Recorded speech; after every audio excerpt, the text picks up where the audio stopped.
Muy buenas noches, sean bienvenidos a esta entrega especial de su programa Foro 506. Hoy no puedo estar más que satisfecho con estos señorones que me acompañan. Hoy tenemos realmente un foro de discusión de todas las repercusiones, de los resultados que pueden tener las políticas económicas mal dirigidas y también la ausencia de políticas económicas, porque tanto lo que se hace como lo que se deja de hacer tiene efectos negativos en nuestro país, en nuestro trabajo, en nuestro diario vivir. Tengo para presentar a estos señores que realmente no solamente admiro mucho por la carrera profesional que han hecho, sino que adicionalmente me hacen el honor de poderlos llamar amigos, personas que realmente aprecio, personas por las que tengo un cariño muy especial, que se junta con esta admiración que realmente les tengo, los sigo constantemente, cada vez que opinan estoy detrás de ellos, veo sus programas y estoy muy de acuerdo en muchísimas de sus observaciones porque son personas absolutamente fundamentadas. Esta noche nos acompaña el doctor Juan Enrique Muñoz Giró, economista y estadístico, profesor universitario, máster en economía de la Ohio State Institute, analista, consultor, líder de opinión. Tenemos también al economista y amigo mío de la universidad, Jorge Benavides Herrera, analista, conferencista internacional, crítico frontal de las políticas de Estado en el ámbito de lo político y económico. Jorge, buenas noches. Don Juan, buenas noches. Buenas noches, Luis Fernando. Buenas noches. Y nos acompaña un elemento sorpresa que es el licenciado don Antonio Mirambel, corredor de bolsa y especialista en el mercado de valores. Antonio, buenas noches. Qué gusto tenerte por acá. Buenas noches, un fuerte abrazo. Gracias. Vamos a ver.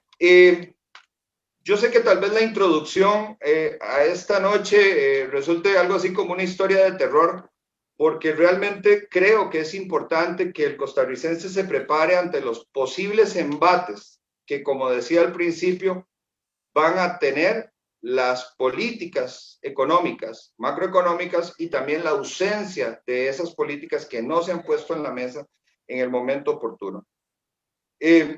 Costa Rica, gracias a las últimas administraciones, PAC, PLN, inclusive del PUS, acumula amenazas económicas inéditas. El gasto público se ha excedido.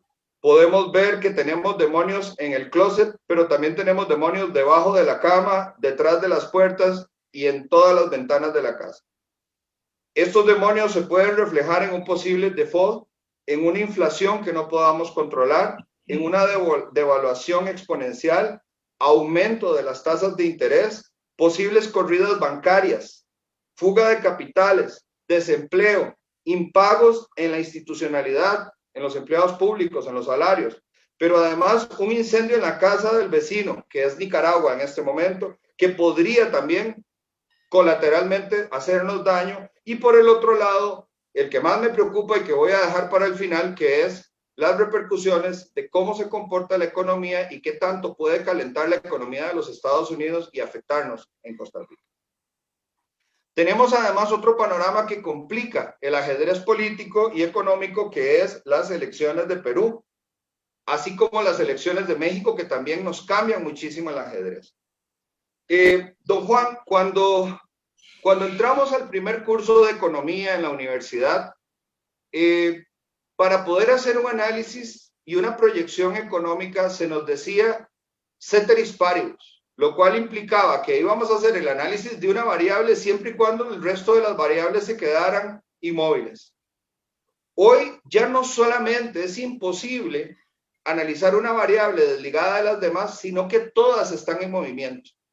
Y como lo indicaba también en esa introducción, don Juan, el elemento o la administración de las economías vecinas también repercute, aunque estemos bien portados, nos afectan, y si estamos mal portados, el efecto es aún más pernicioso. Don Juan, vamos a llamar a esto los 4 jinetes del apocalipsis, y yo quisiera en la introducción, y podemos participar todos, llamarle a ese primer jinete del apocalipsis el default, el impago. ¿Cómo podría repercutir eso en los empleados públicos, en los empleados privados, en la empresa pública, en la empresa privada? ¿cómo interpreta un default el mercado internacional también? ¿Qué pasa con nuestros valores, con nuestros bonos y con la economía del país? O sea, ¿cómo lo sentiría el ciudadano? Bueno, declararse en quiebra ya lo vivimos allá por el año 81, cuando ya el gobierno llegó al punto de decir no puedo pagar la deuda. Yo trabajaba en el Banco Central en ese momento y hubo un día que amanecimos con menos de 3 millones de dólares en reservas internacionales y el tipo de cambio lo percibió en la calle. Eh, Generalmente hay gente que sabe cuándo se viene el default y aquí el señor Mirambel nos puede hablar todavía más de cómo se mueven los precios de los bonos de la deuda del gobierno de Costa Rica. Generalmente esos bonos se mueven mucho por expectativas y cualquier cambio favorable pues puede hacer que mejore el perfil de la deuda, pero también cualquier noticia desfavorable hace que perdamos el precio de esos bonos. Entonces, se nos viene en los días que vienen la decisión de firmar el convenio con el Fondo Monetario y ese convenio tiene que pasar por la Asamblea Legislativa porque ahora es una deuda del gobierno, ya no es una deuda del Banco Central la que se va a asumir. Si ese convenio se aprueba, es probable que el default no aparezca en el horizonte por una razón. Vamos a tener una mejor calificación de riesgo, probablemente el gobierno no se va a sentir presionado para buscar colocación de bonos en el mercado interno, tal vez pueda ir al mercado externo con una carta de buen compromiso con el Fondo Monetario y eso nos aliviaría alguna que otra presión económica fundamentalmente en el tema de tasas y el de tipo de cambio. Ahora, si los diputados se ponen difíciles, pues ahí sí ya el default se acerca todavía más. No es que estemos en una línea directa. El gobierno, mal que bien, nos ha generado en algunos meses lo que llamamos el superávit primario. El de ese superávit primario es cuando los ingresos por impuestos cubren los salarios y las transferencias. Todavía no logramos cubrir los intereses de la deuda, pero ya eso es una primera indicación de que la cosa pareciera que se corrige. Pero en este momento, señores, hay que tener mucho cuidado con la lectura de las cifras económicas porque algunas de ellas pues son espejismos de contabilidad nacional. Por ejemplo, el hecho de que ya el Banco Central nos anunció que abril de este año la economía en los 12 meses anteriores se había crecido casi un 9%, cualquiera diría, ya esto se recuperó. Y no, esto es un espejismo simplemente. La previsión de crecimiento para este año es 2,5 si acaso, y eso en alguna medida ha reactivado la recaudación de impuestos, porque el control del gasto, si bien está estático, está frenado, lo cierto es que tampoco baja y ahí es donde uno debería buscar qué más se puede reducir. Entonces, hay elementos que pueden ayudarnos a evitar el default. Para mí, el primero de ellos es que efectivamente se llegue a un convenio con el Fondo Monetario. No me agradan mucho los términos en los que el gobierno negoció el convenio porque todavía siguen caminando los zombies estatales que nos aumentan los costos de operación en esta economía. Pero bueno, eso es mejor a tener que vivir un default como el de hace 40 años, que fue bastante complicado. Fue un problema enorme de pobreza, hubo una generación entera que se perdió en educación y eso pues no lo podemos volver a vivir y espero que los diputados lo comprendan también. Ahora, el punto es qué más se puede hacer para evitar el default. Bueno, es sembrar confianza en la inversión. Costa Rica sigue recibiendo inversión extranjera directa, pero en sectores muy especializados. ¿Qué podemos hacer para extenderlo al resto de la economía? Bueno, hay que disminuir costos de operación en esta economía, entre ellos simplificar el sistema tributario, eliminar trámites innecesarios, eliminar la corrupción, bajarla como haya lugar, dejar de perder tantos dineros en licitaciones fracasadas como las de acueductos y alcantarillados, por ejemplo. Entonces, esos son costos que repercuten en impuestos, en tarifas, y siguen subiendo y subiendo y no hay nada a cambio. Entonces, sí podemos hacerlo. Disculpe, yo tengo dentro de la temática que quiero que ahondemos y que discutamos también, que discutamos el tema de la corrupción como un capítulo aparte, porque, Claro. bueno, es claro y evidente para toda la nación las noticias de esta semana, ¿verdad? Sí. Que nos han impactado muchísimo. No nos asombran en cuanto vemos cada mes o cada 2 meses un escándalo que revienta. Claro. Pero lo cierto es que cada vez se está haciendo más abierto, más evidente, más descarado y la gente no le tiene ningún temor al sistema ni tampoco ningún respeto a la población. Claro. Ahora, quisiera agregar a sus palabras el comentario de Jorge. Jorge, en diciembre, me hiciste el honor de acompañarme en el último programa del 2020, en diciembre. Y cuando yo te preguntaba algo referente al default, porque a mí, digamos, del default, lo que más me duele y lo que más quiero entender o que entendamos todos, ¿verdad? Pero sobre todo la audiencia, y yo humildemente te digo, no sé las magnitudes de un posible default. En aquel momento vos me decías, bueno, es que el default lo tiene el señor Elian Villegas en la primera gaveta del escritorio. Eso está ahí. En cualquier momento puede que reviente. Entonces, bueno, considerando que el tema de la pandemia, bien o mal manejado, como sea, yo no le voy a dar ningún calificativo en este momento, ciertamente se ha extendido más de lo que nosotros hubiésemos querido y de lo que ha sido normal para otras naciones. Entonces, Jorge, ¿vos todavía considerás, por un lado, que el default es un monstruo, es un demonio de estos que siguen esa gaveta para salir en cualquier momento? ¿Lo ves ya ahora un poquito lejano? Y en caso de que se diera, ¿cómo afecta al ciudadano? Yo quisiera saber al señor que viaja en bus, al señor que va y pone gasolina hoy con mucho sacrificio, al que tiene un pequeño emprendimiento, al que trabaja para un banco, ¿cómo le podría afectar al agricultor, al costarricense como un todo, verdad? Bueno, de verdad, gracias por tomarme en cuenta el día de hoy, Luis. A mí me encantaría venir hoy con buenas noticias, no con las que di en diciembre, pero voy a responderte tomando en base lo que nos acaba de hablar don Juan. Si Elian Villegas tenía el default en la primera gaveta de escritorio, ahora lo tiene exactamente encima del escritorio.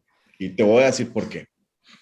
Número uno, en diciembre teníamos la expectativa de que ya a esas alturas del año pudiéramos tener un crédito aprobado con el Fondo Monetario por parte de la Asamblea Legislativa. Desgraciadamente, hemos entrado ya a un año electoral que se nos anticipó. Antes era de 6 meses, ahora empezamos desde el mismo enero. Vemos la lucha de las tendencias de la Asamblea Legislativa y vemos que ya los diputados de la República empiezan a vestirse o querer vestirse de héroes nacionales con el único fin de obtener votos. Entonces, digamos en teoría que tenemos el crédito ya listo para ser aprobado. Ese crédito no va a valer de nada si la ley del empleo público no pasa en la Asamblea Legislativa. Pero si vemos cómo va a pasar en la Asamblea Legislativa, lo que pudo haber sido el proyecto estrella, simple y sencillamente no va a servir de absolutamente nada. Ahora bien, ¿por qué digo yo que se puso en la mesa el default?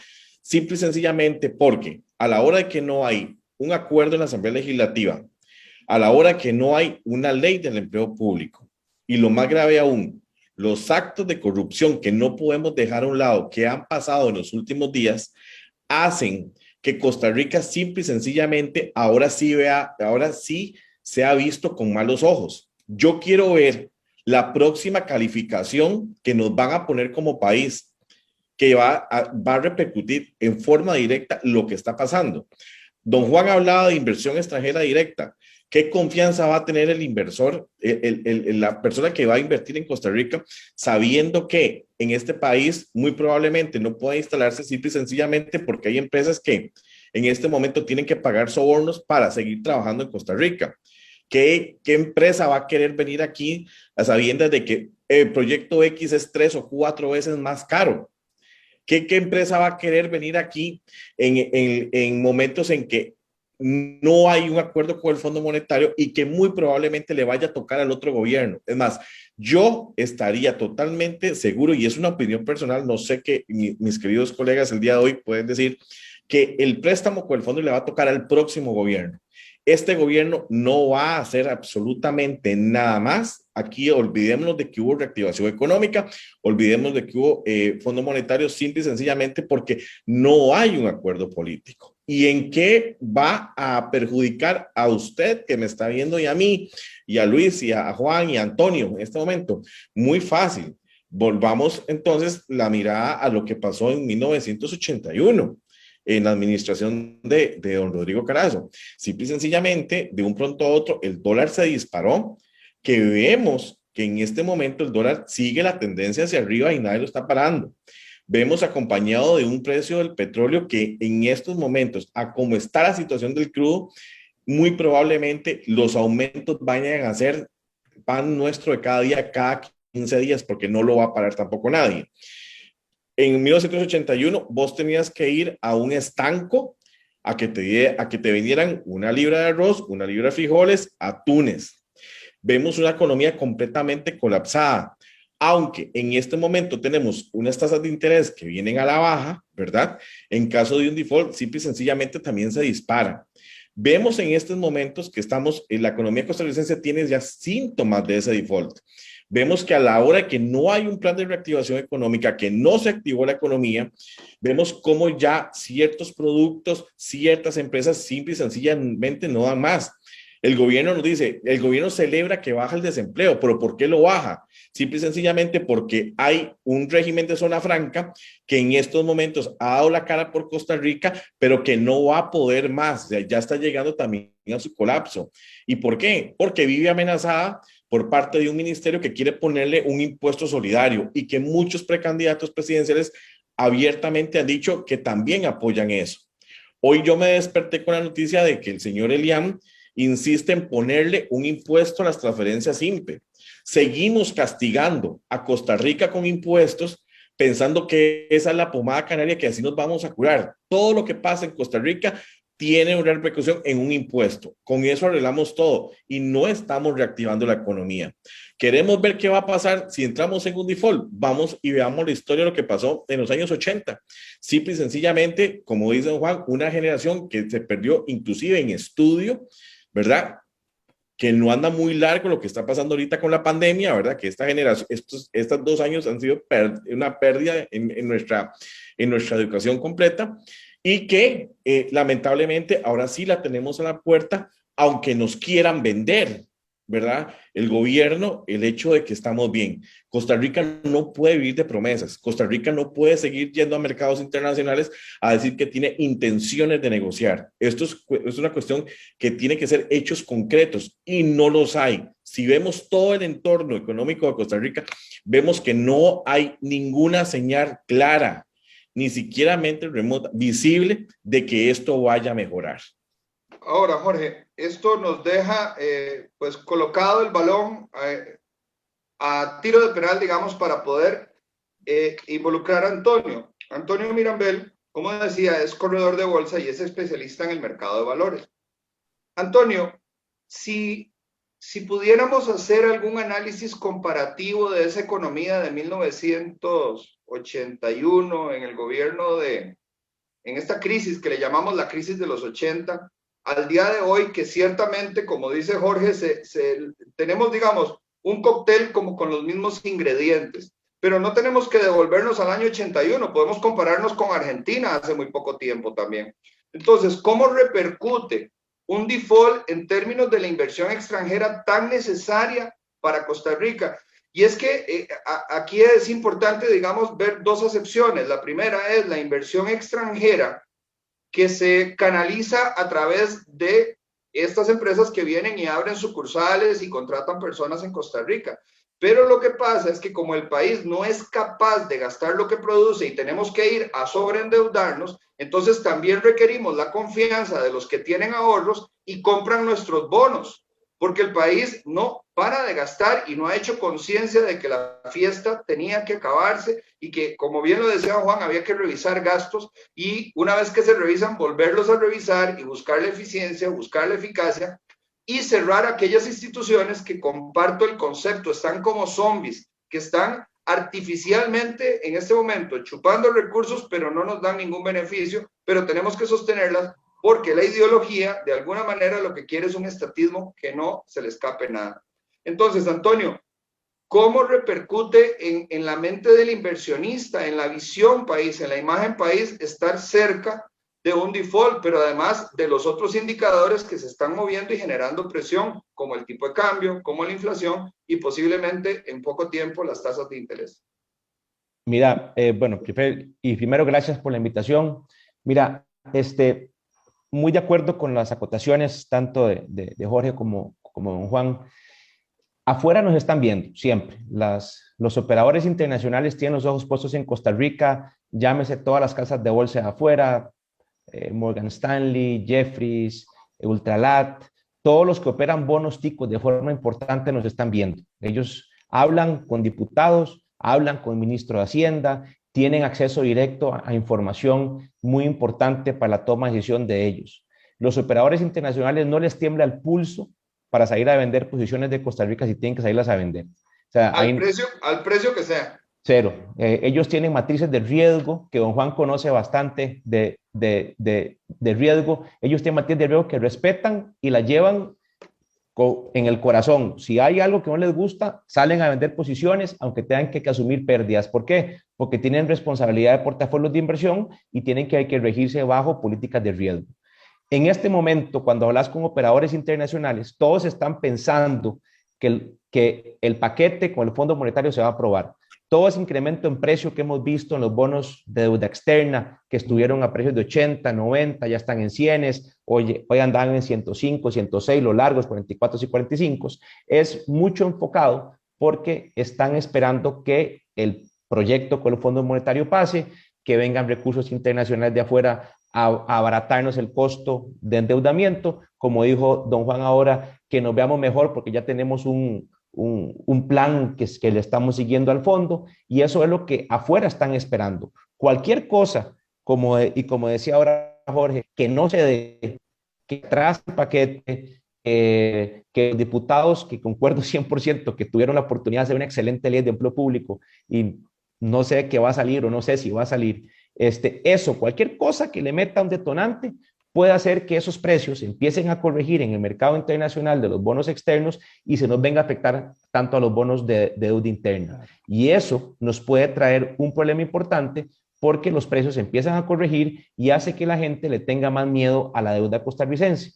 El gobierno ha trabajado en algunas cosas, corregir el superávit primario, en algunos temas que han visto un poquito la foto mejor, pero es solamente el principio. El camino por recorrer es enorme. O sea, el tema de la deuda en este país, lo que pagamos de intereses, es extremadamente preocupante y creo que a eso no le están poniendo tanto interés, le están poniendo más interés a otras cosas y no están viendo la película a mediano y largo, la están viendo en el ya, en cómo arreglo el problema ya, y cualquier detonante que tengamos va a ahuyentar la inversión extranjera directa, porque como decía Jorge, la gente afuera va a decir cómo entra un país y que está inestable económicamente, que hay desgraciadamente temas de corrupción que cada vez se hacen más sonados, más delicados, que tocan varias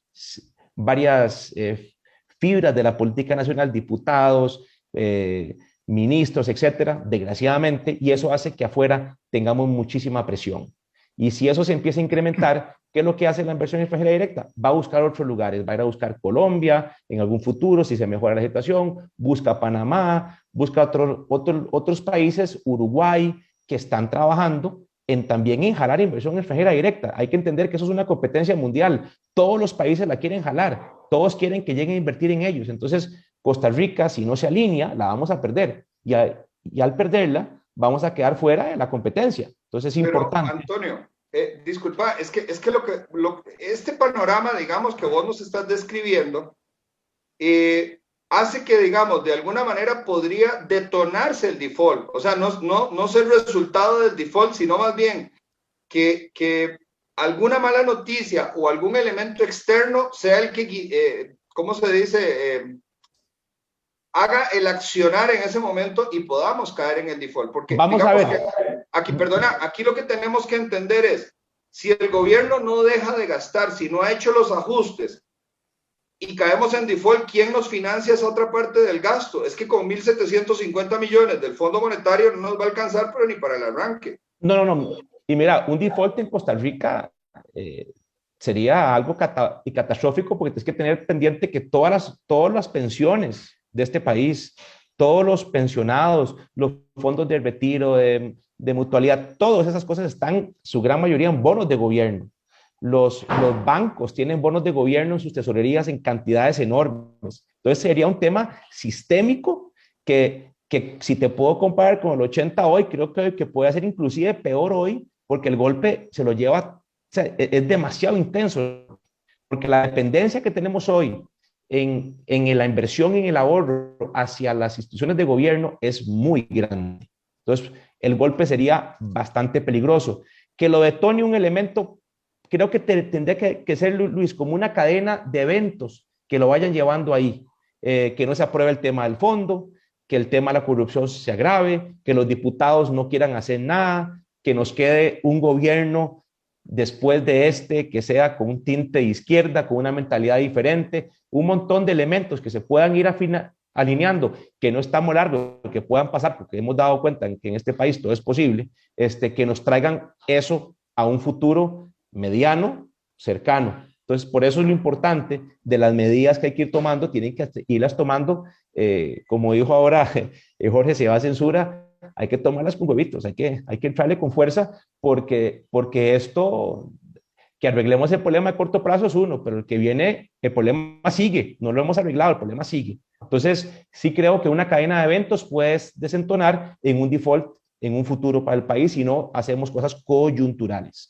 Ahora, para poder, antes de pasar más bien al siguiente tema, yo quisiera abrir un poquito más la discusión, ¿verdad? Que cualquiera participe porque todavía no me han contestado. Yo todavía quiero saber cómo en un país donde tenemos el tipo de cambio disparado, donde están subiendo los combustibles a nivel internacional, lo cual nos va empujando a una inflación, donde tenemos un desempleo altísimo, donde la gente no ha podido, porque perdió el trabajo, por la razón que sea, porque se cayó la industria del turismo y con ella un montón de industrias más, poder honrar sus deudas con los bancos, entonces los bancos están enfermos. Es decir, tenemos un problema sistémico.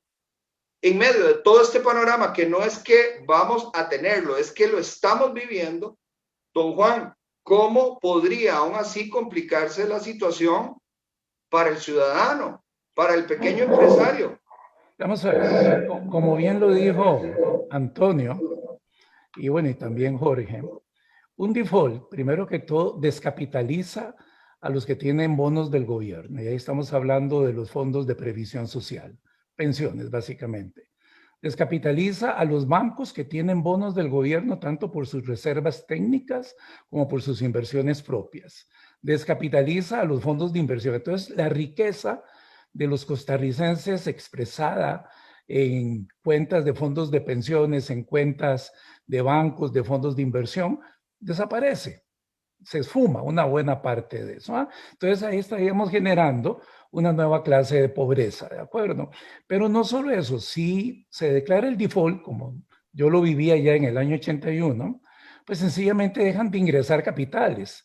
Nos pueden suspender líneas de crédito que a veces abastecen a las instituciones financieras.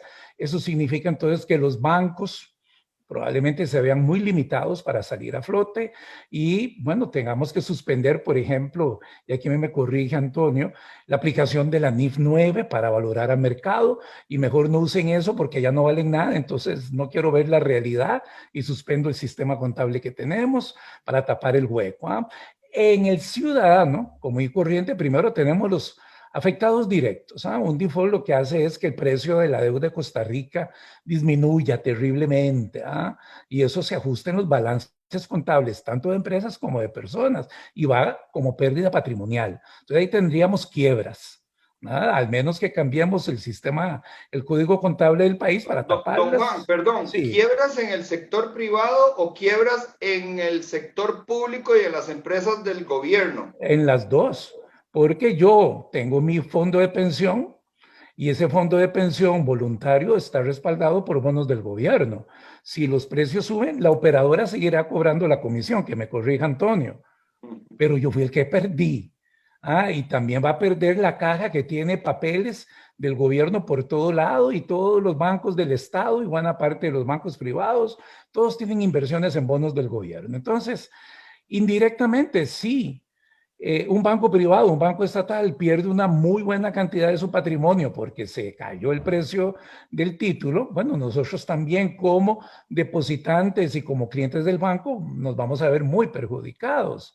Pero no solo eso, es muy probable que el default nos lleve a tener un menor ingreso de dólares, no solo por el tema de exportación, porque más bien las exportaciones podrían sostenerse por una devaluación. Es un efecto indirecto. Pero al final de cuentas, líneas de crédito, endeudamiento en moneda extranjera, aquí hay empresas que tienen préstamos del exterior, y si bien el problema es del gobierno, se infiere también al del resto de la economía, y ya caemos en un riesgo país en vez de un riesgo soberano. Y eventualmente eso va a llevar entonces a tener menos liquidez en la economía. Tal vez, como sucedió hace 40 años, el Banco Central va a tener que emitir dinero. Y ahí es donde se activa la inflación, se activa más rápido la devaluación y suben las tasas de interés internas. Eso podría ser, y claro, el desempleo a las nubes. Entonces, Jorge, y perdón, don Juan, disculpe. adelante. No, No. me preocupa, por ejemplo, otro tema. ¿Qué pasa con el bono escolar? ¿Qué pasa con la convención colectiva de Recope? ¿Qué pasa con los pluses? ¿Qué pasa con el financiamiento de gasto de las empresas del gobierno? Es más, ¿qué pasa con el empleado público en esta situación? Porque yo podría pensar, como decía al inicio, haciendo el análisis de una variable, ceteris paribus, todo se mantiene congelado, que si, por ejemplo, se nos enferma el ICE, lo podemos ir a rescatar. Pero de repente, si se nos enferma el Banco Nacional, lo podríamos tal vez ir a rescatar, pero si se nos enferman todos simultáneamente, ¿quién rescata? Entonces, ¿cuál es la realidad del Estado? Simplemente deja de funcionar. Jorge. Simplemente recordemos que el sector público es financiado por lo que genera el sector privado mediante sus impuestos. Bien lo dice don Juan. Cuando usted empieza a ver quiebras sistemáticas, empieza a ver que empresas se van de Costa Rica buscando un mejor horizonte, usted empieza a ver que ya es insostenible pagar agua, luz, teléfono, internet, las cargas sociales que son tan grandes en Costa Rica, simplemente el sector público entra también en un shock. Ok, muy bien, me lo explicaba el exministro de Hacienda, don Rodrigo Chávez, ¿verdad? Diciéndome, en el peor de los casos, en un escenario tétrico como el que estoy pintando en este momento, al gobierno lo único que le quedaría es poner un impuesto a los salarios del sector público y empezar a matar para no poder pagar. Eso sería lo peor. ¿Por qué? Porque ya en un estado como el de nosotros, que es estatista, que es prácticamente es el máximo exorcismo, tocar al sector público porque es intocable, ¿verdad? Va a ser insostenible. Va a ser insostenible. Entonces, no solamente el sector privado es el que se va a ver con el desempleo altísimo, con las quiebras y todo demás, el sector público lo va a vivir de una manera también bastante fuerte, para no usar otro tipo de palabra, ¿verdad? Y es ahí donde el país prácticamente colapsa. Pero vuelvo a lo mismo que dije en la intervención anterior. Esas señales las hemos estado ya viendo de unos meses para acá y lamentablemente nos están vendiendo una cortina de humo que nosotros mismos nos la estamos creyendo. O sea, hablamos de un superávit primario, ¿ok? Pero ¿en qué condiciones está dando ese superávit? Porque el gobierno celebra que muchos de sus índices, ¿verdad?, han aumentado, pero comparados con un año donde la economía estuvo en cero prácticamente. Entonces, si usted compara el año de pandemia con el principio de este año, y por supuesto que le va a dar números muy bonitos. Y ese número vende un titular de un periódico. Ese vende, pero bien lo dice el señor Margolelli, y si estoy equivocado, corrieron, en los mercados internacionales sí saben leer números, sí se sabe leer y nos están leyendo muy bien. Por eso es que vos ves que el gobierno celebra esos índices, pero siempre nos siguen castigando las calificadoras. Las calificaciones mantienen una calificación mala sobre Costa Rica, porque internacionalmente sí nos están leyendo. Esa es la diferencia. Sí, sí, sí. Pero eso no es un titular de periódico, ¿ok? El titular es, ve, comparados con el año anterior, estamos muy bien, estamos creciendo, la economía sigue creciendo, el índice tal sigue aumentando. Pero claro, con un año en cero cualquiera, ¿ok? Eso es. Pero ¿qué pasa? Y ni Seguimos siquiera en cero. ¿Ah? Ni, Perdón. ni siquiera en cero, un año negativo. Entonces, cualquier Sí, cosa se ve bien a la par de un año negativo. por supuesto, pero nos siguen vendiendo, pero seguimos teniendo la luz más cara de toda la región. Nos dicen y nos demuestran que no se estaba aplicando una NIF en el sector de generación y no hicimos absolutamente nada. Seguimos teniendo las cargas sociales más caras de la región, seguimos teniendo la gasolina más cara de la región, seguimos y sabemos que es por un impuesto a la gasolina que ni siquiera está siendo bien utilizado. Pero si ustedes ven y la gente que nos está viendo analiza, o sea, prefieren que voy a seguir con el impuesto en medio de una pandemia para poner un bono proteger que al final no sirvió para nada. Entonces, vemos que esa, ¿cómo se dice? Esa ecuación que usa Recope simple y sencillamente es 100% manipulable, no se ajusta a la realidad ni a la verdad. Entonces, por supuesto, nos siguen vendiendo titulares de periódico que no sirven de nada, pero vamos al mercado internacional y ahí sí nos están crucificando. Ahí los mercados internacionales sí saben la realidad de nosotros y son los que han estado marcando la pauta hasta el día de hoy. Sí, Ahora, hay que agregarte adelante, algo. Ahí, adelante, Antonio, sí, por favor. eso que decía Jorge ahí es clave. Mucho de lo que vemos de mejorías en que nos pintan ahí de los números del país se debe a manejos contables, manejos muy habilidosos contables que internamente maquillaje. Okay. El espejismo de la contabilidad nacional. Entonces, eso hace que internamente nos veamos bien, pero afuera, miren, con la gente que uno habla afuera, no se chupan el dedo así de fácil, porque lo han visto en otros países, han visto cómo manejan las tesorerías, manejan los números o el espejismo, y saben que 1 más 1 son 2, o sea, a ellos no les a ellos no hay cómo meterles un gol. Internamente sí, como dice Jorge, mandan titulares. Antonio, disculpa, vamos a ver, si yo tuviera un capital, un ahorrito, o si tuviera en ese momento la intención de vender una propiedad y me quedara una cantidad de dinero que yo digo, no me resulta atractivo tenerlo en colones porque podría ser que el colón se nos venga de pique, ¿verdad? Y entonces me afecte mi patrimonio. ¿Crees vos que una persona, porque no todo el mundo debe plata, o sea, hay gente que también ha ahorrado en su vida y hay empresas, no con la pandemia, no, antes de la pandemia, que han sido empresas que han generado riqueza?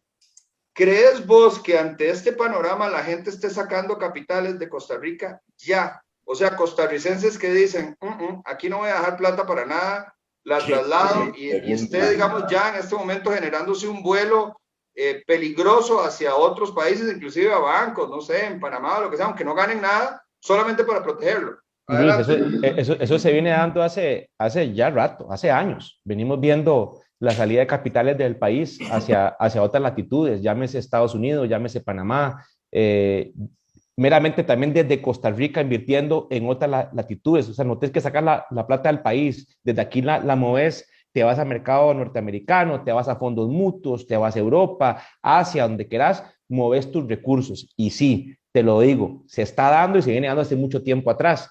Gente que está moviendo sus recursos, no solamente personas físicas, también tesorerías de fondos de pensiones, bancos que empiezan a mover sus recursos hacia afuera. ¿Por qué? Porque siempre el riesgo país te hace sentirte que es más conveniente moverte. Y además, ojo, otro tema también, la misma voracidad fiscal con la que el país ha venido caminando, que ha venido haciendo, buscando quién tiene qué, el tema de las sociedades, eso hace que la gente, por un tema de protección de sus recursos, decida moverlos hacia otras latitudes para poder tener o salvaguardar sus recursos. Eso no digo que están dejando de pagar impuestos, no, si está en su derecho, si su plata ya la hizo, ya la pagó, ya no tiene que pagarle más impuestos a nadie, la puede mover para donde quiera. Entonces la gente tiene la capacidad de hacerlo y sí, lo están haciendo y mecanismos para hacerlos hay suficientes. Están a la mano de cualquier persona, puede mover recursos. A un clic. Adelante, Jorge, te veo ansioso. Mira, no sé, vamos a remontarnos al 2018 cuando íbamos a aprobar lo que era la ley del IVA, ¿verdad? El fortalecimiento de las finanzas públicas. Después de que lo aprobamos, no sé si ustedes recuerdan, que hubo una lista que dio el Ministerio de Hacienda donde perdonó una gran cantidad de deuda a megaempresas. Cuando ellos hacen eso, ¿verdad? La gente y los mismos medios de prensa empiezan a cuestionar la decisión y nos damos cuenta en ese momento de que esas empresas simple y sencillamente eran tenedoras de acciones y nos damos cuenta de que esas empresas tienen contabilidad paralela y que todos sus ingresos o sus ganancias van fuera de Costa Rica. Entonces, esto de fuga de capitales se viene dando más o menos desde hace unos 10 años para acá muy fuerte. Estalló en el 2018 con el plan fiscal. Ahora, ¿qué pasa? Lo que hemos estado haciendo como país, y las decisiones que hemos tomado tanto en Hacienda como en la Asamblea Legislativa, son medidas simples y sencillamente para que usted haga eso. El hecho de poner el registro de accionistas ante el Banco Central fue una pésima señal y ahuyenta a un montón de gente que simple y sencillamente no quiere que esa información sea de conocimiento del gobierno y tienen todo el derecho. Y se advirtió y se hizo. ¿Ok? Amenazas de impuesto. ¿Qué genera eso? Que usted saque la plata. Porque por supuesto, o sea, somos 5 millones de personas aproximadamente en Costa Rica y tenemos más de 107 impuestos. Tenemos impuestos para absolutamente todo. Si usted va al baño, tiene un impuesto. Si usted está en un semáforo, tiene un impuesto. Si usted saca su carro, tiene un impuesto. La gente, a mí me da mucha tristeza oír a gente que dice, es que a mí, yo no tengo carro, entonces a mí no me afecta el precio de la gasolina. Y yo, disculpe, pero cuando usted va al supermercado, ese impuesto de gasolina que afecta al transportista que a usted le lleva ese producto al supermercado, simple y sencillamente se lo están trasladando a usted. Usted no está contando que el arroz, los frijoles, los macarrones, el atún, le están subiendo porque ese impuesto, ese movimiento del Ministerio de Hacienda, simple y sencillamente le llega al consumidor final, que es el que se va a chupar ese impuesto al final en lo que va a gastar, en lo que va a consumir, en un restaurante, lo que va a comprar en un supermercado, en una farmacia. Entonces, por supuesto, yo pongo ese poco de medidas supuestamente para controlar y lo que hago es nada más darle chance y darle acceso directo a que la empresa tal, para no decir nombres, llegue, haga su ganancia, pague el impuesto de renta, pague el IVA y lo demás lo saque antes de que le pongan un impuesto a eso. Y lo vimos en el 2018. Ya eso no es nuevo, Luis. La fuga de capitales en Costa Rica se viene dando desde hace más o menos 10 años para acá de una manera muy, pero muy fuerte. Ahora, don Juan, hay un tema que yo quisiera preguntarle y sacarlo de su experiencia porque yo personalmente no lo tengo muy claro. Yo les decía al inicio del programa que esto lo íbamos a llamar los 4 jinetes del apocalipsis, pero después usted me dijo, no, hombre, deben haber como 7. Y sí, yo creo que ya aquí en la cuenta van como 8, ¿verdad? Pero, ¿qué tan posible, don Juan, es que los elementos se dan aislados o son estos problemas tan cobardes que se vienen juntos a atacarnos, digamos, se viene la inflación que puede ser producida por el aumento del precio del petróleo, que por ejemplo viene el verano del norte y con esto va a haber mayor consumo de energía, por ende va a haber mayor demanda de petróleo, pero adicionalmente tenemos amenazas a nivel planetario, como por ejemplo la temporada de huracanes, que se proyecta que este año va a ser muy fuerte. Entonces podríamos estar pensando en un petróleo de unos 100, 120 dólares el barril, con lo cual la gasolina en Costa Rica podría llegar a 1.300, 1.400, pero si al mismo tiempo tenemos un problema de devaluación, entonces más bien, pues si el dólar vale más, entonces la gasolina podría llegar a costar 2.000 colones el litro.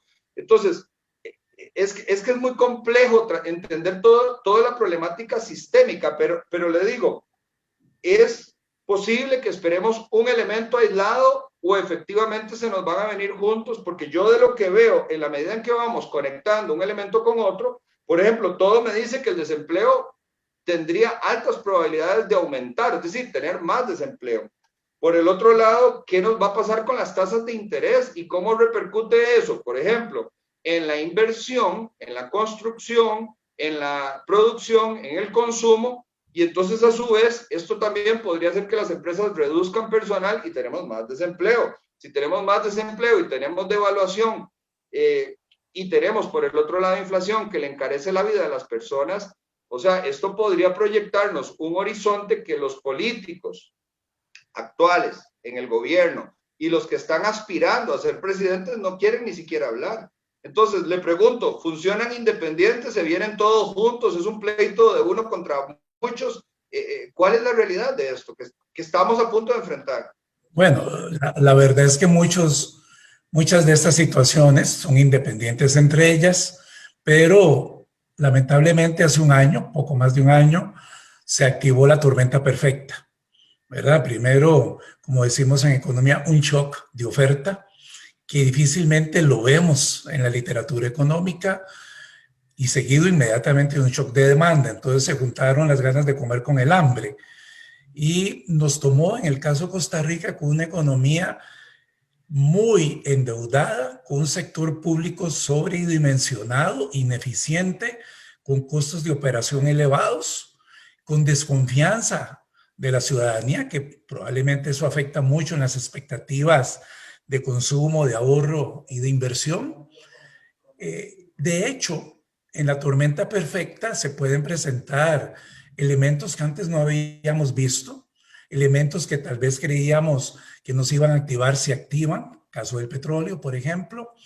Todo se ha juntado, algunos de ellos son independientes, otros sí están asociados unos con otros. En el caso de Costa Rica me permito hacer un recuento histórico. La crisis del 81 fue resultado tal vez de dos elementos muy críticos que comenzaron en los 70s. Uno fue la expansión estatal de Daniel Oduber. Y recordemos a Codesa, a Recope, que la fundó José Figueres. Entonces se comenzó a meter en lo que históricamente en la economía se conoce como el Estado empresario. Bueno, y eso nos pasó la factura porque el Estado como empresario nunca ha funcionado, no tiene los incentivos. Pero además se juntó con el hecho de que hubo un aumento colosal de los precios del petróleo cuando se formó el cartel petrolero, la OPEP. Y además, en el 78 hubo un cambio en la presidencia de la Reserva Federal de Estados Unidos. El nuevo chairman que llegó ahí, el nuevo presidente, lo que hizo fue cambiar la política monetaria y las tasas de interés subieron. Eso se juntó en Costa Rica con una disminución de las bonanzas cafetaleras. Había pasado el ciclo favorable que teníamos en el 76, 77. Don Ricardo Jiménez siempre decía que el mejor ministro de Hacienda es un buen precio del café. Ya eso en los 70 se desapareció. Se nos vienen los gastos por una mayor factura petrolera y don Rodrigo Carazo sencillamente no quiso ajustar el problema que ya se venía con el tipo de cambio. Entonces, ¿qué le quedó al Banco Central cuando llegó Rodrigo Carazo? Y que por eso fue que don Willy González Truque renunció a los pocos meses de haberse metido en el banco. Endeúdese, porque yo no muevo el tipo de cambio. Don Rodrigo Carazo fue una persona muy terca y pagamos las consecuencias en el 81. A mí el Fondo Monetario no me dice qué tengo que hacer. Bueno, lo cierto es que el tipo de cambio pasó de 8.61 a 60. Eso es una devaluación casi que lleva el colón a cero, ¿verdad? Hoy en día, la debilidad que hemos tenido acumulándose desde el 2006 con don Oscar Arias es un Estado grande, atrofiado, que no se mueve, ineficiente, con unos costos elevados de operación y no solo gastos. Es el costo que una institución le impone al ciudadano para ir de un lugar a otro, tráigame esto, tráigame aquello, le faltó esto, en fin, son costos adicionales a los gastos. Todo gasto es un costo, pero no todo costo se traduce en gasto. Son costos de oportunidad. Y nos tomó con los pantalones abajo la pandemia. No, ¿por qué lo digo? Porque sencillamente teníamos una situación de desequilibrio profundo generado por el déficit del gobierno. Y contra eso ya no podemos hacer nada. Con la mala práctica, lamentablemente, de seguir una receta que nunca ha funcionado, que es la receta keynesiana. La receta keynesiana tiene elementos muy críticos para ayudar a sacar una economía de su problema, pero este era un shock de oferta. Ese fue el problema, un shock de producción. Y lo que hicimos fue sostener una demanda dando bonos proteger que se agotaron en pocos meses y ahora ya no hay ni bonos proteger. Yo hubiera planteado el bono producir para levantar la oferta. Nunca se pensó porque el empresario siempre es millonario. El empresario nunca quiebra, eso es lo que piensan algunos. Sí, pueden quebrar también. Entonces, ¿por qué digo que se juntan cosas que eventualmente son independientes? Bueno, porque el déficit del gobierno, honestamente, lo disparó Oscar Arias y lo terminó de disparar Luis Guillermo Solís, no más en los primeros meses de inaugurado. Entonces uno dice, bueno, ya eso viene acumulándose. Que la corrupción, bueno, sí, se viene acumulando y siempre ha habido desde que existe el ser humano organizado en sociedad, pero bueno, eso es un costo adicional. Ahora, que sube el precio del petróleo, la OPEP está manejándolo y no podemos hacer nada contra eso, absolutamente nada. Que Estados Unidos ya tiene una inflación proyectada este año de 3,5%. Ya la Reserva dijo que las tasas las va a ajustar en el 2023, es decir, nos está dando un poquito de oxígeno. ¿Ah? Pero si el gobierno o el político que venga a partir del 8 de mayo realmente no hace algo por hacer más eficiente al Estado, si no hace algo por simplificar la tributación, como lo dice Jorge, tenemos más de 100 impuestos y solamente 4 o 5 son los que recaudan el 90%, que hace todo el resto, burocracia mal pagada. Entonces, hay temas, por ejemplo, la Caja de Seguros se estaba debatiendo hasta ahora si mandaba enfermos a los hospitales privados. Bueno, ¿por qué caer en el costo de no atender a una persona que requiere el seguro? Porque eso es un costo para la persona. Ya la persona incurrió en un gasto, pagó el seguro, pero ahora tiene el costo de que no lo atiendan. Pero no es porque se está privatizando la seguridad social. Olvidémonos de eso.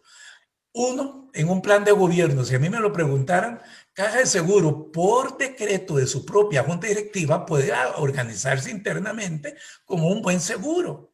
¿Por qué si nosotros pagamos un seguro solo me pueden atender en el hospital del seguro? ¿Por qué no pasarle la cuenta de un hospital privado que me trató? Y sí, hay auditorías y hay controles para que no sea algo exagerado el cobro. Don Juan, pero es un seguro. Quiero agregarle algo a sus palabras, porque hace unos días tuvimos a un experto en temas de salud y él me decía, más o menos, pesos más, pesos menos, que es lo que me acuerdo, que una noche de una clínica privada, digamos, para un enfermo como los que está atendiendo la Caja, tiene un costo promedio de $350, pero cuando nos pasamos a la Caja del Seguro se eleva a $8,000 por los pluses, los beneficios, el desperdicio, la corrupción. Pero veamos a ver, a nosotros nos han vendido, y hay todavía gente que lo cree, que el seguro es gratuito. No, el seguro todo lo pagamos. No, y universal también, y no es universal. Mire, dentro de los requisitos que nos pidió la OCDE hace unos años, y lo incumplimos parcialmente, dígame cuánto cuesta operar, administrar y operar un hospital público. La Caja no tiene centro de costos. No sabemos, si se los pongo así. A mí me han dicho que cada hospital tiene su proveeduría o saca a concurso lo que necesita. Bueno, hay hospitales que consiguen stents para el corazón a la mitad de precio que otros hospitales. Y me dice, pero si es el mismo sistema de seguridad social. ¿Qué pasa aquí? Porque es que aquel médico que es el que los pide es más perfeccionista, necesita un aparato mejor para el corazón que estos otros en estos otros. No, eso no es así. Y además hay otros costos que no los vemos. Infocop, ¿cuánto está perdiendo de créditos por supuestamente responsabilidad social con las cooperativas? Y ahí hay cooperativas con tasas de interés del 2% con créditos de Infocop a 30 años plazo. Y no Sí, es que pagan. estamos como No con pagan. bienes de difunto, ¿verdad? Aquí no Con importa, bienes la de plata es todo. una jauja. Y Jorge, te pica nosotros, la lengua, yo creo. y nosotros, ¿cuánto dedicamos a pobreza? ¿Cuánta plata trasladamos por el IMAS? La beca esta del colegio, que ya se me olvidó cómo se llama. Avancemos. Avancemos. Y la pobreza se estancó, no se redujo. Es que Entonces, el presupuesto de esas instituciones, simple y sencillamente, más del 60 o 70%, es simple y sencillamente para pagar la planilla de para esas pagar la instituciones. planilla, eso es todo. Y así podemos subir y subir. El ICE, ¿por qué no aplica las NIF 9? Ya se zafó otra vez, Elian Villegas se las quitó. Bueno, ¿Qué, porque qué, sencillamente qué cree usted? ¿Por qué razón no las quieren aplicar? ¿Qué cree usted que se esconde detrás? Yo tengo una teoría. de la quiebra del ICE. O sea, Para mí tenemos es eso. también, como dijo Jorge, guardado en la primera gaveta, una quiebra Vamos a ver si institucional. se aplican las NIF 9 como debe ser. Las tarifas bajan porque los fideicomisos en donde están las represas no son operativos, son financieros. Y eso no se puede cargar a la tarifa eléctrica. Eso es lo que dice la NIF. Creo que la NIF, ya se me olvidó, era una de las tantas de fideicomisos, la 19, 17, no recuerdo. Bueno, mejor no quebremos el ICE, pero el ICE está quebrado. Está en números rojos en telefonía desde que se abrió el mercado. Un error estratégico porque los del ICE creyeron que los ticos iban a seguirle siendo leales al ICE, pero es que fuimos leales porque era un monopolio. Y además hay un aspecto generacional de que los nuevos muchachitos ni siquiera saben quién fue José Figueres y la fundación del ICE, ¿verdad? Entonces, estamos en una burbuja de idealismo que se nos está reventando y no lo queremos asumir muchas veces, ¿ah? Pero lo cierto del caso es que hay instituciones, proyectos, programas en el sector público que no son funcionales. Si a mí me lo preguntaran, yo, por ejemplo, crearía el Ministerio de Finanzas y ahí metería Hacienda, Economía y Comercio. COMEX no creo porque está muy especializado y no entra en finanzas, y metería algunas otras instituciones. El Ministerio de Cultura creo que tiene como 100 proyectos e instituciones adjuntas al Legales, ministerio, con juntas directivas y auditorías y todo ese presupuestos. montón de vainas. Y uno dice, ¿pero qué hacemos aquí? Y el Ministerio del Deporte, que ni siquiera se sabe qué hace porque no vamos a clasificar. Al final de cuentas, lo que quiero decir con esto es que hay gente a la que le duele reconocer que el Estado no está funcionando. Y cuando uno dice, toquemos algo, ni siquiera cerrar, refundir, pues sencillamente estamos feos. ¿Ah? Estamos Yo, feos. ¿Por qué? Jorge, Adelante, Jorge. Perdón. yo vos te picaba la lengua, adelante. Por supuesto, y voy a guindarme, como decimos los ticos, de lo que está diciendo don Juan. Y voy a poner un ejemplo clarísimo porque lo acabo de vivir. De hecho, yo acabo de hacer un programa de salud financiera hablando de la caja. Un seguro, póngale PALIC, póngale Blue Cross, ¿verdad? Un seguro de ellos es más barato que el seguro independiente de la caja. Con la gran diferencia de que si yo me enfermo hoy, voy a cualquier hospital privado que tenga cobertura con ellos, que prácticamente es el 100%, Sí. inmediatamente me van a atender, inmediatamente tengo mis medicinas, si tengo que operarme, me operan de inmediato por la cuota que estoy pagando mensualmente con ese seguro. Sí. Si yo tengo, y en cambio, si yo voy al de la caja, es dentro de 15 días, venga para cita, para que el que me atiende me diga que tengo que ir a hacerme unos laboratorios y que tengo que ir a sacar la cita para dentro de un mes, para que después tenga que volver a ir a cita a un EVAIS, ¿verdad? A las 4 de la mañana, para que después me den una cita para operación en un año y muy posiblemente cuando ya llegó el año me la van a tirar más adelante porque no hay campo porque estamos en pandemia y ya cuando me llegó el turno de la operación ya yo tengo 6 meses de fallecido. Esa es la realidad de la caja. La realidad de la caja, y como bien lo dice don Juan, ellos no tienen contabilidad de costos, pero sabemos que estar en la caja sin seguro es mucho más caro que estar en un hospital privado. Pero ellos no saben ni siquiera por qué. Bueno, y perdón, Jorge, ¿qué le quedó al Banco Central para cumplir con esa solicitud de la OCDE? tener que decirle a los bancos, a los hospitales privados, dígame cuánto cuesta una noche con esos servicios. Y tal vez con eso ya podemos aproximarlo de la caja. No, no es viable. No. ¿No? Y vemos la gran cantidad, porque no solo el ICE, o sea, del Estado costarricense de instituciones, la gran mayoría están quebradas. ¿Pero por qué? Simple y sencillamente porque no son útiles, porque veámoslo con el caso que acabamos de ver. O sea, siempre se ha dicho, ¿por qué no se cierra el COSEBI? O sea, ¿por qué el COSEBI no tiene que estar dentro del Ministerio de Obras Públicas y Transportes? Así es. Y vean lo que pasó ahora, porque no hay control. El Ministerio de Cultura tiene 107 instituciones, don Juan, 107, y no tiene control ni siquiera de las 10 primeras. No hay control, pero aquí pasa algo y se crea una institución, se crea un nuevo departamento, con un programa y todo lo demás.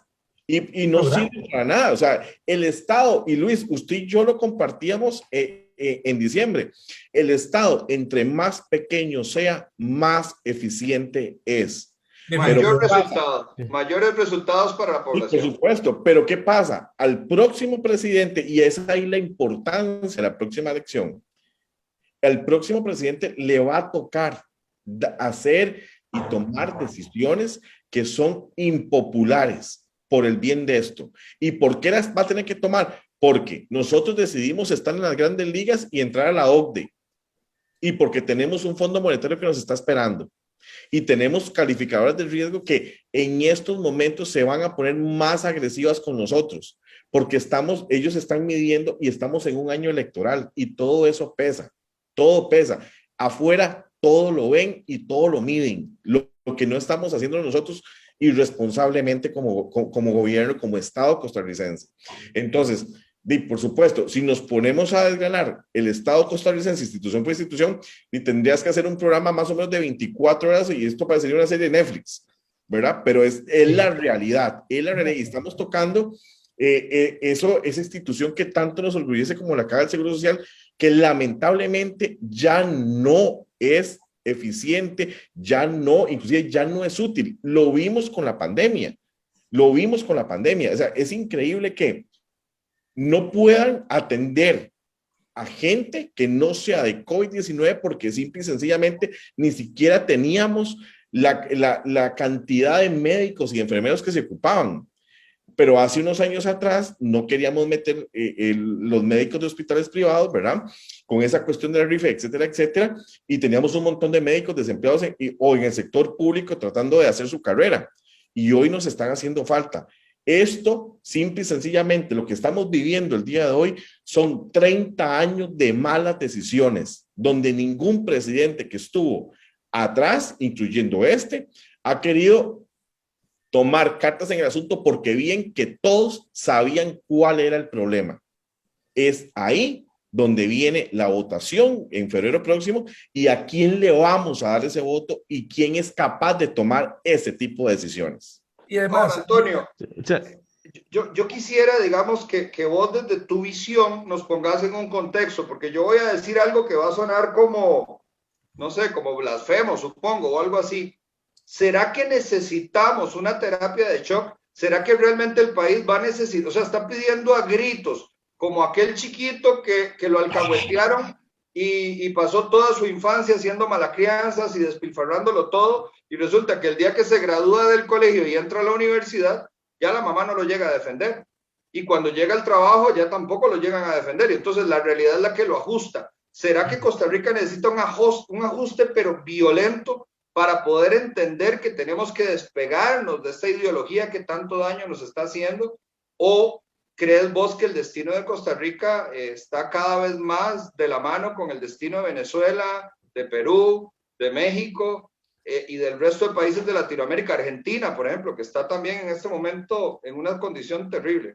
Mira, para mí, para tocar un toque el tema de los señores, el Estado es un Estado obsoleto. O sea, vivimos un Estado obsoleto, ya lo que ocupamos es ese golpe de timón. Por eso yo sí creo, es una opinión muy personal, que sí, yo soy partidario de un shock. Ocupamos una toma de decisiones extremadamente agresiva, como dijo Jorge, impopulares, porque ninguna decisión de este calibre va a ser popular, todas van a ser impopulares, porque si no vamos a ir en esa senda.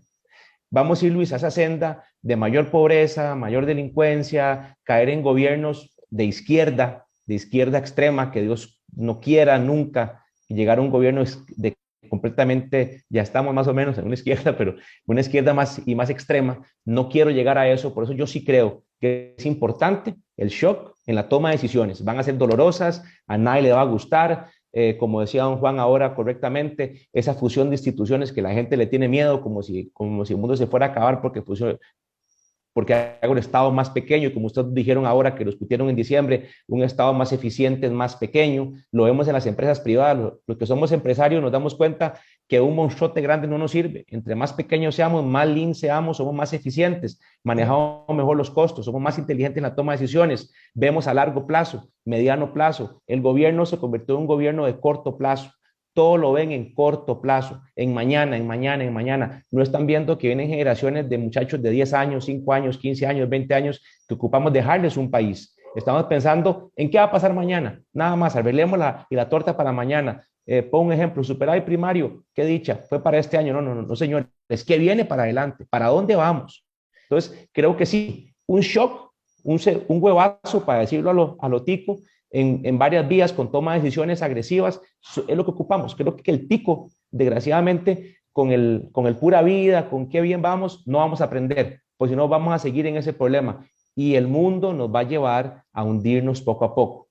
O nos alineamos, o vamos para adelante, o solo nos vamos a caer. Si nos metimos en la OCDE a jugar de países ricos, entonces tenemos que subirnos las mangas y hacer las correcciones de jugar de un país rico, que creo que estamos a años luz de poderlo cumplir con la mentalidad de cortoplacistas, de mentalidad pobre que hay en mucha institución de gobierno, para no decir todas, y eso nos va a llevar a ese hueco. Entonces sí, soy partidario de que un shock, un buen semillazo, una buena toma de decisiones agresivas nos puede llevar a un mejor dosis de realidad que requerimos. Sí, claro. Adelante, Jorge.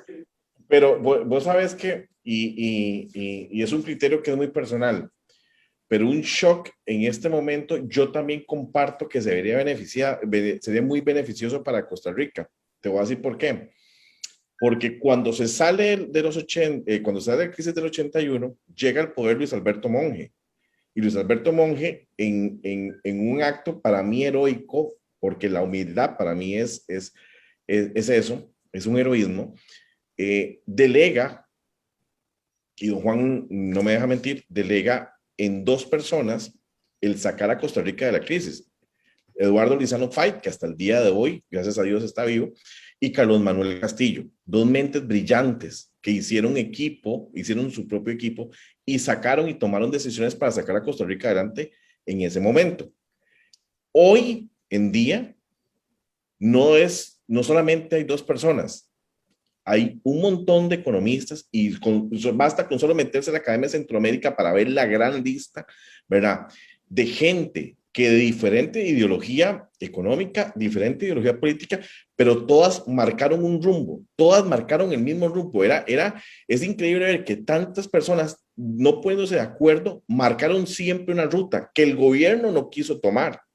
Entonces, en estos momentos, Costa Rica entra en un shock, ¿verdad? Nos dan el golpe certero, pero hay material humano suficiente y de calidad y reconocido internacionalmente para ponerlo en un excelente equipo económico y que empiecen a tomar las decisiones, pero con carácter de ya. Ha sido una falta de humildad no tener o no tomar a esas grandes mentes costarricenses en la toma de decisiones, y eso lo estamos pagando muy caro hoy. El hecho de querer innovar, el hecho de traer un partido nuevo, el hecho de que vamos a acabar con todo lo que han hecho en estos últimos 40 años, y nos fue peor.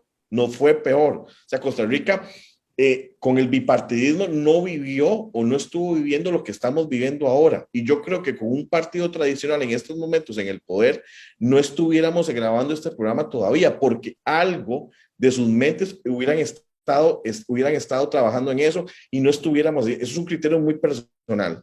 ¿verdad? Pero sí creo que es necesario, el golpe sí es necesario para que nos dejen de estar vendiendo humo, para que nos dejen de estar vendiendo titulares en el periódico, para que pongamos ya las barbas en remojo y tomemos decisiones. Lamentablemente, el tico solamente aprende a golpes. La vida nos ha enseñado que solo aprendemos a golpes y lo necesitamos, pero con la gran ventaja de que sí hay equipo económico de sobra para que agarren las riendas de Costa Rica económicamente hablando y empiecen a tomar decisiones. Bueno, eso es una muy buena noticia. Realmente nos cambia un poco el panorama porque yo sí creo que la realidad es a veces el mejor maestro porque nos ajusta y nos enfrenta a tener que hacer los cambios que se requieren. Ahora, el programa nos voló el tiempo, más bien nos pasamos unos minutos, pero quisiera pedirles un último esfuerzo, como un favor de amistad, porque este tema es importante. Si tenemos que hacer otro programa, pues lo hacemos y lo ahondamos en el tema. Pero sí quisiera saber, empezando por don Juan, que estudió en los Estados Unidos, en Ohio, y en todos los demás, minuto y medio cada uno, ¿qué repercusiones puede tener sobre la economía de Costa Rica una inflación acelerada en los Estados Unidos y la pérdida del valor de la moneda, una devaluación en los Estados Unidos, que me parece que son dos amenazas latentes?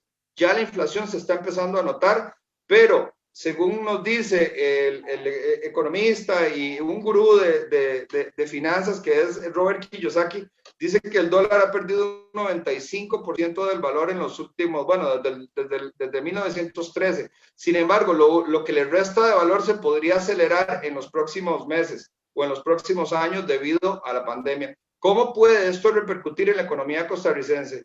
Devaluación del dólar e inflación sobre la economía de los Estados Unidos. Don Juan. Vamos a ver, los mercados internacionales tienen fluctuaciones que pueden llevar al alza o a la baja la moneda diariamente. Lo que hay que ver es la tendencia y sí, se ha depreciado en presencia de otras monedas. Pero en estos mercados internacionales, Luis Fernando, los movimientos de capitales, más que los movimientos de mercancías, son los que te pueden alinear los tipos de cambio. Para frenar una potencial depreciación fuerte del dólar, ya la Reserva está diciendo que está estudiando subir las tasas. Con eso lo que va a hacer es frenar esa posibilidad de depreciación del dólar vía la cuenta financiera de ellos.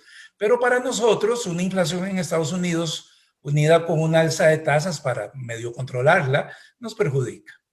Nos perjudica porque tenemos unos precios que siguen a lo que pasa en Estados Unidos fundamentalmente. Y tipos de cambio, los precios de algunas mercancías, especialmente las de los insumos, nos van a afectar. Y siempre ha sido así. ¿Por qué? Porque estamos en la zona del dólar.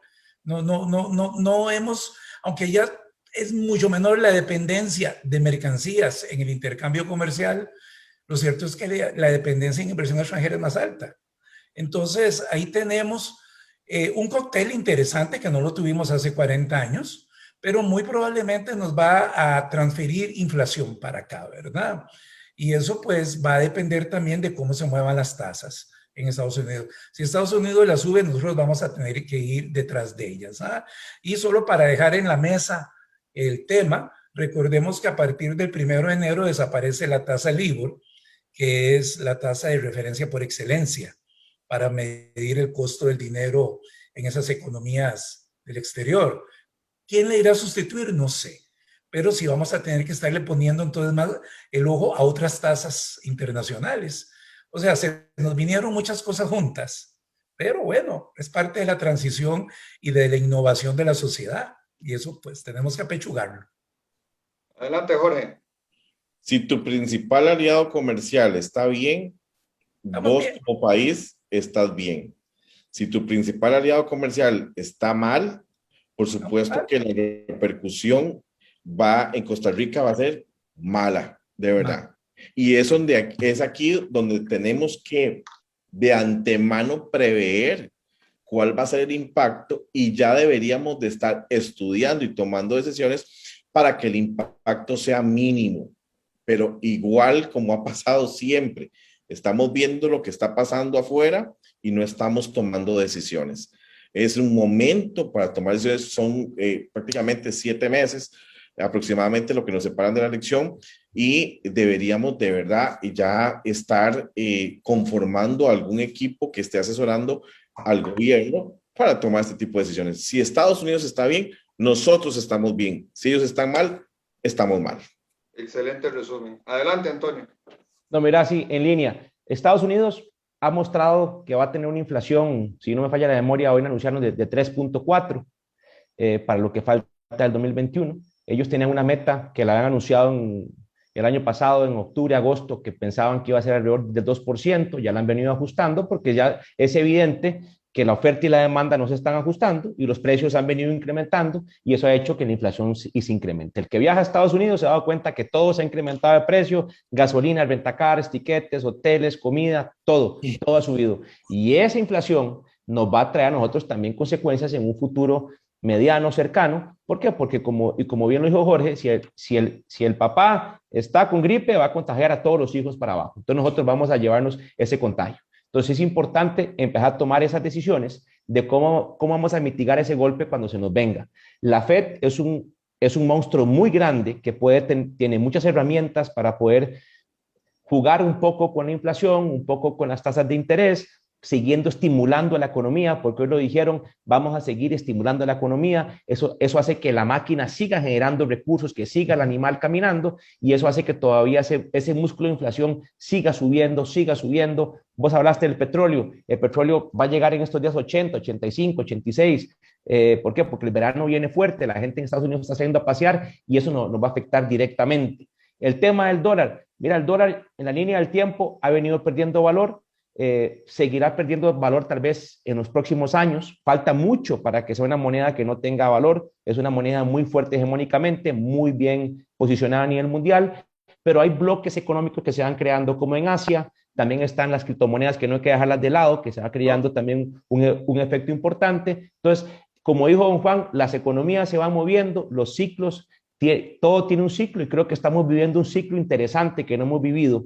Y aparte de lo que dijo Jorge, es el momento indicado de tomar decisiones para ya, para mediano y para largo plazo. Bueno, pues yo quiero agradecerles muchísimo que me hayan acompañado. Realmente son maestros los tres. Y yo soy muy estudioso, es decir, soy realmente muy estudioso. Me preocupa el país, me preocupa profundamente el país y sobre todo me preocupa toda aquella persona que es ajena al análisis de lo económico, a esa persona que tal vez no le gustó la matemática en el colegio y entonces todo lo que le parezca números le resulta abrumador. Creo que una forma sencilla de entender es que el dinero tiene un precio.